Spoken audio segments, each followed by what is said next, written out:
My brothers and sisters, we are living in a time of great noise. Notifications scream louder than our thoughts. Trends change faster than truth. We scroll through life, searching for something real, but what we're really looking for is purpose. There is a calling inside of you that can't be silenced by distractions. You were not created to simply exist. You were born to awaken the spirit within you, to shake the dust off your dreams, and to reclaim the purpose that this world has tried to bury under likes, deadlines, and disappointments. You see, the enemy of purpose isn't just failure, it's distraction. It's settling for good when you're called to great. It's being so busy making a living that you forget to make a life. But today is the day of awakening. You don't need another app, you need an encounter. You don't need another upgrade. You need an uprising within your soul. There is a fire inside of you. A divine spark that's been hidden but never extinguished. And when you awaken that spirit, when you rise from spiritual slumber, everything changes. Your walk changes. Your talk changes. Talk changes. Your vision clears. Your courage returns. Because now you're walking in purpose, not just presence. Let me tell you something. When you know who you are, you don't chase trends, you set them. When you know whose you are, you stop begging for validation from people who were never assigned to your destiny. This world may be distracted, but you don't have to be. This world may be divided, but you can be whole. This world may be noisy, but your purpose speaks louder. Awaken, rise, and reclaim what's always been yours. Your purpose, your passion, your power. We are not just living in a busy world. We are living in a fragmented world. We wake up and the first thing we reach for is not purpose, not prayer, not presence. It's our phone. Before we even have time to consult our soul, we've already consulted 100 voices. Social media, emails, breaking news, breaking people, opinions, statistics, memes, trends, all fighting for real estate in our minds. The tragedy is that many of us don't even realize the price we're paying. We're not just trading our time. We're trading our peace, our clarity, and our connection to something greater. Distraction has become the drug of the 21st century. It numbs us. It soothes our anxiety without healing the source. It gives us the illusion of progress, the illusion of control, the illusion of being informed. But in reality, it's depleting us. And let me tell you, family, the most dangerous thing about distraction is not what it takes from you, but what it keeps you from. Because distraction isn't just stealing your time, it's robbing your destiny. You can't walk in divine purpose with divided focus. We are drowning in information but starving for wisdom. We've learned how to stay connected to the world, but we've lost connection with our own spirit. Some of us know what everyone else is doing, but we've forgotten what we are called to do. That's not just an inconvenience, that's a crisis. A spiritual crisis, a soul-level disorientation. It's no wonder we feel unfulfilled, uncertain, uninspired. How can we hear the still, small voice of God when it's competing with the roar of notifications? You were never meant to live a life of constant comparison, constant stimulation, constant noise. The human spirit was designed for depth, not distraction. It was shaped for meditation, reflection, intimacy, and clarity. But now we've traded the sacred space of the soul for the chaotic scroll of the feed. And when your attention is constantly hijacked, your vision becomes blurred. You can't pursue what matters most when you're busy reacting to what matters least. The urgent is drowning out the eternal. We're multitasking ourselves into spiritual fatigue. We're doing everything, going everywhere, engaging everyone, and yet feeling more lost than ever. It's time to recognize that the crisis is not a lack of opportunity. It's a lack of focus. The crisis is not in the external environment. It's in the internal alignment. Until we confront the reality of our distraction, we will continue to mistake activity for purpose and busyness for calling. And beloved, there is a world of difference between moving and progressing, between being present and being awake. Purpose is not something you have to find in a far-off place.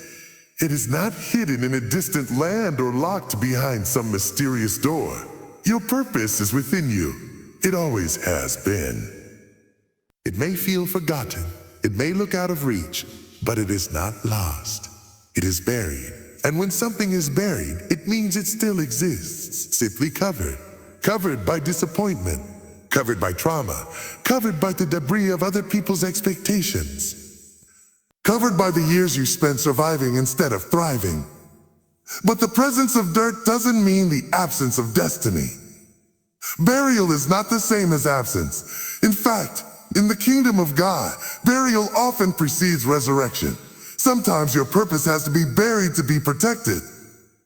There were seasons in your life when your calling had to be hidden, because if it had been exposed too early, it would have been crushed by immaturity, fear, or the wrong environment. What you thought was rejection was really preservation. What you thought was silence was really sacred incubation. Just because it hasn't surfaced doesn't mean it isn't growing. Let me speak to the one who thinks it's too late. The one who says, I've missed my moment. The one who looks back at wasted years and broken dreams. Hear me, your purpose has not expired. God is not limited by your detours. Heaven doesn't tear up blueprints because of your breakdowns. The dream may have been deferred, but it was never destroyed. You don't need to chase what's already been planted in you. You need to uncover it. And that requires intention. That requires surrender. That requires trust that what's in you is still enough. You may be in a season where your gifts feel dormant, your passion feels faint, and your path feels unclear. But that doesn't mean your purpose is gone. Seeds don't look like the harvest they're called to produce, but inside them lies the DNA of destiny. Your purpose is a seed. And while the world is busy applauding the flowers, God is cultivating the roots. Don't despise the hidden season. Don't curse the covering. What looks like a grave may actually be a garden. What feels like the end might be the beginning of something glorious.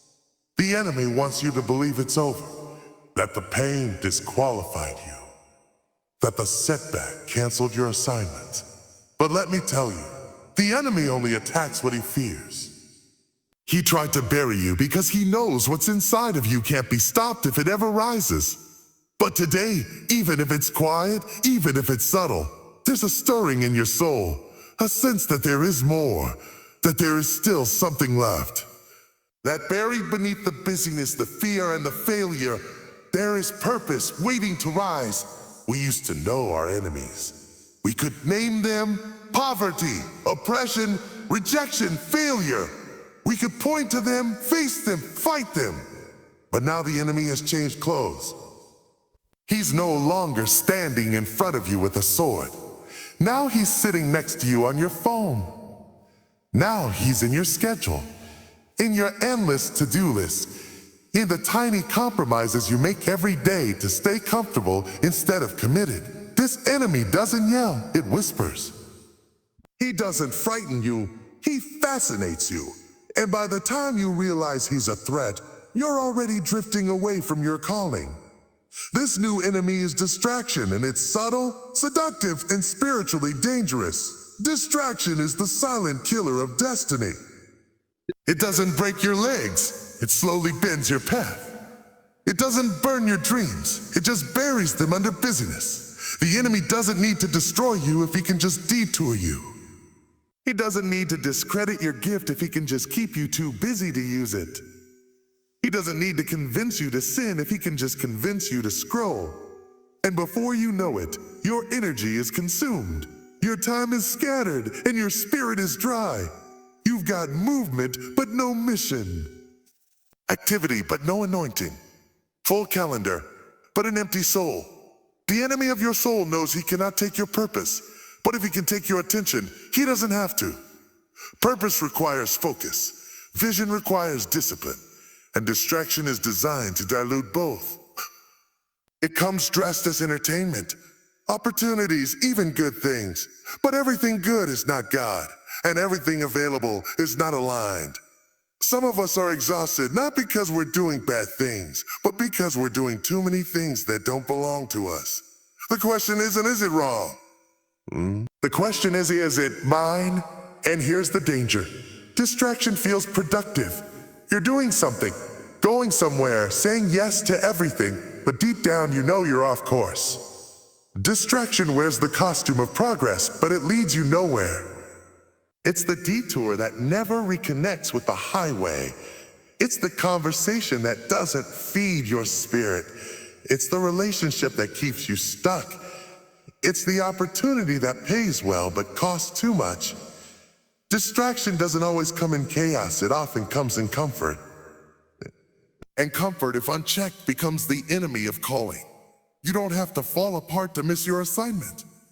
Sometimes all it takes is drifting, little by little, one delayed prayer, one ignored prompting, one more episode, one more compromise, vague compromise, until you look up and realize you've gone miles in the wrong direction. Not because you were weak, but because you were distracted. Distraction doesn't need to destroy you. It only needs to keep you from becoming who you were created to be. It doesn't rob your house. It just keeps you outside of it. It doesn't erase your gift. It just keeps you too preoccupied to use it. You were never created to blend in. You were never designed to live a life of survival, drifting from one obligation to the next, gasping for joy between moments of exhaustion. You were not made just to pay bills, nod politely, go to sleep, and do it all again.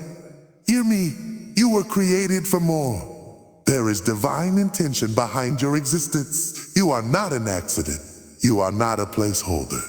You are not here to fill space. You are here to shift it. God didn't breathe life into you just so you could occupy a seat in this world. He breathed purpose into your bones, fire into your belly, and vision into your spirit. But the tragedy is this: most people settle. They settle for a safe life instead of a significant one. They settle for the known instead of the necessary. They let fear talk them out of faith. They trade passion for predictability. They take their talents and bury them beneath routine, hoping that one day more will just magically arrive. But listen to me, you don't stumble into more. You awaken to it. You press into it. You stretch for it. And yes, it costs. It costs comfort. It costs popularity. It costs convenience. But purpose has always come with a price. There's something in you that doesn't sit right when you're living beneath your capacity. That's not restlessness. It's revelation. It's the spirit whispering. You were made for more than this. It's heaven reminding you that mediocrity doesn't fit your identity. That dissatisfaction isn't your enemy, it's your signal. It's a divine alarm going off in your soul, telling you to rise, to move, to grow, to expand. Because you weren't made to just exist. You were made to build, to lead, to transform, to awaken something greater than what the world expects of you. Look around. This world is aching for people who know who they are. People who don't shrink to fit rooms they were meant to lead. People who don't lower their volume to make others comfortable. People who don't hide their brilliance out of fear of being too much. You were created to stand out. You were created to elevate atmospheres. You were created to carry light into dark places and authority into broken spaces. But you cannot do that if you're still apologizing for your assignment. You cannot do that if you're still asking for permission to be powerful. The truth is, if you settle for less, the world will let you. People will cheer for your survival, but never challenge your stagnation. But the Spirit of God will not allow you to stay small.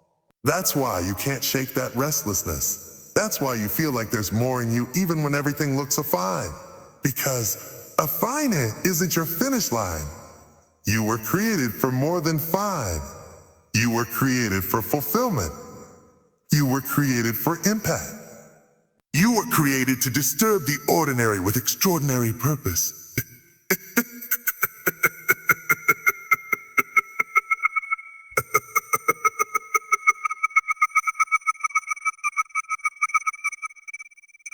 So loud you can no longer ignore the whisper on the inside.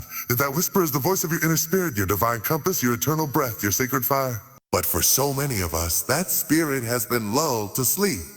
Not because it died, but because we stopped listening. Life didn't kill your spirit. It buried it beneath disappointment, delay, and distractions. But hear me today. What is asleep can be awakened. What is dormant can rise again. And when your inner spirit awakens, everything in your life begins to shift from routine to revelation. You can't live a supernatural life with a silenced spirit. You can't walk in your full calling if the deepest part of you is still asleep. There is a fire inside of you that God lit before you were even formed in your mother's womb. That fire is your inner spirit. That's the part of you that refuses to give up. The part that senses when you're out of alignment. The part that yearns for meaning even when you're surrounded by mediocrity. You've been trying to solve a spiritual problem with physical solutions. More work, more money, more distractions. But nothing external can revive what is eternally internal. Somewhere inside of you, your spirit remembers who you are. Numbers who you are. Even if your mind forgets. Even if your emotions are overwhelmed, your spirit has not lost its assignment. And now it's knocking. It's stirring. It's waking you up at night, pulling on you in quiet moments, reminding you that you were made for something greater. But awakening doesn't happen by accident. It requires attention. You must get still. You must get honest. You must lay aside the performance and the pretense and let your true self rise. The self that doesn't need applause. The self that is anchored in truth. The self that is connected to God. When your spirit awakens, clarity returns. You begin to see not just with your eyes, but with your discernment. You stop reacting and start responding. You stop striving and start flowing. You walk into rooms not just with talent, but with authority. Because now you're no longer living from the outside in, you're living from the inside out. That's where transformation begins. That's where power is birthed. That's where healing flows. Because the true source of strength is never found in your circumstances. It's found in your spirit. You can look good on the outside and still be asleep on the inside. You can achieve success, hit goals, check boxes, and still be disconnected from your true self. But when your spirit wakes up, you stop chasing the world and start fulfilling your divine design. You stop echoing everyone else's voice and start speaking from your own anointing. You begin to live with urgency, with clarity, with alignment. Because you're no longer just existing, you're now truly alive. The body may have been moving, but now the soul is awake, and that changes everything. You cannot reclaim what you cannot recognize. Purpose isn't hiding. It's waiting for you to see it clearly. But clarity doesn't come in chaos. Clarity comes when you get still. When you silence the external voices and lean into the whisper of the Spirit.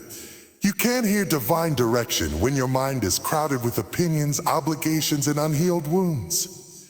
That's why the first step in reclaiming your purpose is not action. It's alignment. You've got to clear the fog, clean the lens, and open your spirit to the voice of God again. You've been looking for answers in the world, but your clarity is found in consecration. Let me tell you something. Clarity is a gift, but it's also a responsibility. Because once God reveals your purpose, you can't pretend not to see it. You can't unhear the call. You can't unknow what He whispered to your soul in the midnight hour. Clarity demands a decision. Once you know who you are and what you're called to do, you are now accountable to that revelation. That's why many avoid clarity. Because clarity requires courage. It's easier to say, I don't know what I'm supposed to do, than to admit, I know, but I'm afraid to do it. Courage doesn't mean the fear disappears. Courage means you move anyway. It means you show up even when your knees are shaking. Oh, it means you say yes even when the path looks uncertain. Reclaiming purpose will cost you the approval of people who are comfortable with your confusion. It will stretch you. It will expose you. It will strip away the masks and make you confront the part of you that has been hiding behind potential lips. But hear me, you will never step into power while living in protection. You cannot walk in purpose while clinging to safety. You don't need another confirmation. You need to make a commitment. You don't need a perfect plan. You need persistent obedience. You've been waiting for courage to feel like confidence, but sometimes courage feels like conflict. Conflict with your comfort zone. Conflict with your history. Conflict with your excuses. But conflict is often the doorway to calling. God will stir you, stretch you, and even separate you in order to reclaim the fullness of who you are. You've been edited by fear, but you are authored by faith. It's time to return to the original manuscript of your soul. You see, clarity without courage is just potential unfulfilled. You can have all the vision in the world, but if you don't have the boldness to act, it will never manifest. You can hear the calling, feel the fire, see the door, but until you gather your faith and walk through it, purpose remains a prophecy instead of a reality. And make no mistake, purpose is not passive. It is pursued, it is fought for. It is reclaimed in the trenches of resistance and the battlefield of obedience. And every time you choose clarity over confusion, courage over comfort, calling over convenience, you take another step back into the life you were always meant to live. There is a restlessness that cannot be explained, a holy unease, a divine discomfort that follows you through seasons where everything on the outside seems fine, but something inside refuses to settle. That's not frustration. That's not confusion. That is divine discontent, and it is not a curse. It is a compass. It is heaven tapping you on the shoulder, saying, you weren't meant to stay here. It is the spirit agitating your soul, not to punish you, but to provoke you. That internal tension is not proof that you're lost. It's a signal that there's more, that there's growth on the horizon, that there's another level waiting for your obedience. Don't let comfort confuse you. Don't let routine lull you into spiritual sleep. Some of us are trying to medicate what we're supposed to move through. You're not broken. You're being beckoned. Beckoned. You're not unsettled because something is wrong. You're unsettled because your spirit is outgrowing your environment. God will allow divine discontent to rise within you when you've stayed too long in a place that was meant to be temporary. What once felt like blessing now feels like bondage. Not because it changed, but because you did. That tension is sacred. Don't silence it with distraction. Don't drown it in busyness. That ache in your soul, that stirring you feel in the quiet moments, that's divine discontent speaking truth. It's heaven's way of refusing to let you settle for less. You can decorate the cage, but your spirit will always know it was meant to fly. You can polish the routine, but deep inside, your calling still cries out for release. And the more you ignore that cry, the louder life's frustrations will become. Because your soul cannot thrive in a space where your purpose is being suffocated. You have to stop calling it burnout when it's really buildup. The buildup of unexpressed purpose, of unspoken dreams, of unfulfilled assignments. Divine discontent shows up when your destiny is being delayed by your decisions. It's God saying, you're too anointed to play small. You're too called to stay quiet. You're too gifted to keep hiding. That ache is not evidence of your failure. It's evidence of your future. You're not crazy for wanting more. You're not wrong for being dissatisfied. You're just out of alignment with the next version of yourself. And let me tell you, every breakthrough begins with a burden. Every shift starts with a stirring. And divine discontent is often the birthplace of transformation. The same way hunger tells the body it's time to eat, divine discontent tells the soul it's time to move, to grow, to break out. You can either keep ignoring the signal or you can lean in, listen, and let it guide you. Because when God begins to disturb your peace, it's not to harm you, it's to launch you. There is destiny on the other side of that discomfort if you dare to follow it. When you get in alignment with who God created you to be, everything begins to shift. Doors that were once closed start swinging open. Not because you pushed harder, but because you were finally standing in the right place. Alignment is not about striving. It's about positioning. It's about coming into agreement with heaven's blueprint for your life. And when your heart, your habits, your vision, and your voice line up with your divine identity, things begin to move, not in your strength, but in His speed. What used to take years can happen in moments. What was delayed can suddenly be delivered, not because God changed, but because you did. Acceleration is not the result of hustle, it's the result of harmony. When your spirit stops resisting and starts responding, when your feet stop running and start walking in step with your purpose, the supernatural gets activated. Alignment brings flow. It removes friction. It clears the debris from your path. Many of us have been frustrated not because the promise is false, but because we're out of rhythm with the promise giver. You've been trying to build a kingdom on broken patterns. You've been expecting purpose to bloom in soil that doesn't match your seed. But when you align, the same ground that rejected you starts to respond to you. God doesn't bless confusion. He blesses order. He blesses obedience. He blesses alignment. That's why some of you have been exhausted. Not because you're lazy, but because you're misaligned. You've been fighting battles that weren't yours to fight, chasing things that were never yours to catch, saying yes to everything except the one thing God assigned to you. But when you finally stop and say, not my will, but yours, when you bring your actions into agreement with your anointing, that's when things start to move with power. That's when momentum shows up. That's when grace takes over. Alignment is more than agreement, it's arrangement. It's putting the pieces of your life in the divine order that heaven intended. It means letting go of what feels good so you can grab hold of what's God. It means leaving behind the people, the patterns, the places that keep pulling you out of sync. And yes, it will cost you. Alignment always comes with adjustment.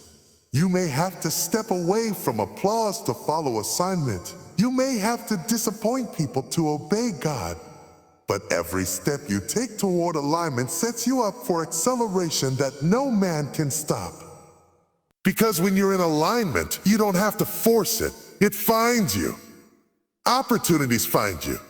Favor finds you. The right connections find you. Because alignment draws what striving chases. You don't have to manipulate, scheme, or compromise to walk in what's already yours.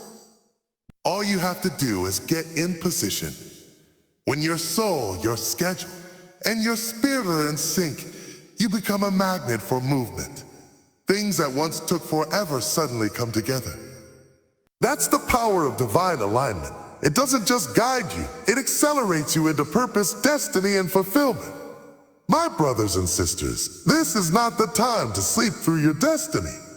This is not the hour to be lulled into numbness by a noisy world. This is your moment. This is your awakening. The Spirit of God is calling you out of confusion and into clarity, out of delay and into destiny, out of survival and into supernatural significance. You were not born just to exist. You were born to ignite, to build, to transform, to reclaim the purpose that's been whispering your name all along. There is a fire within you that this world did not give, and the world cannot extinguish it. But you've got to stir it, you've got to fan it. You've got to stop apologizing for the weight of your calling. Heaven did not place that fire in you just so you could hide behind fear. You've been carrying greatness, but now it's time to release it. You've been dreaming in silence, but now it's time to declare it. You've been walking in circles, but now it's time to rise and move forward with intentional spirit-led steps. You are not too late. You are not too broken. You are not too far gone. Everything that has happened was preparation for this moment. Every setback was sharpening you. Every setback was sharpening you. Every closed door was redirecting you. Every season of silence was developing the voice that's about to shift atmospheres. It's time to come into alignment. It's time to reclaim your courage. It's time to wake up the inner spirit and walk boldly in your divine assignment. I dare you to believe again. I dare you to dream again. I dare you to trust that the hand of God is still on your life, that His plan is still intact, that your purpose is not canceled. It's calling. It's calling. And if you can feel it, if something in you is stirring right now, don't ignore it. Don't silence it. Don't delay it. Answer it. Because when your spirit awakens, everything around you has to shift. Now is your time. Now is your season. Now is your divine moment of awakening. Step into it. Walk in it. Live it. Eat. On purpose with power and fully awake.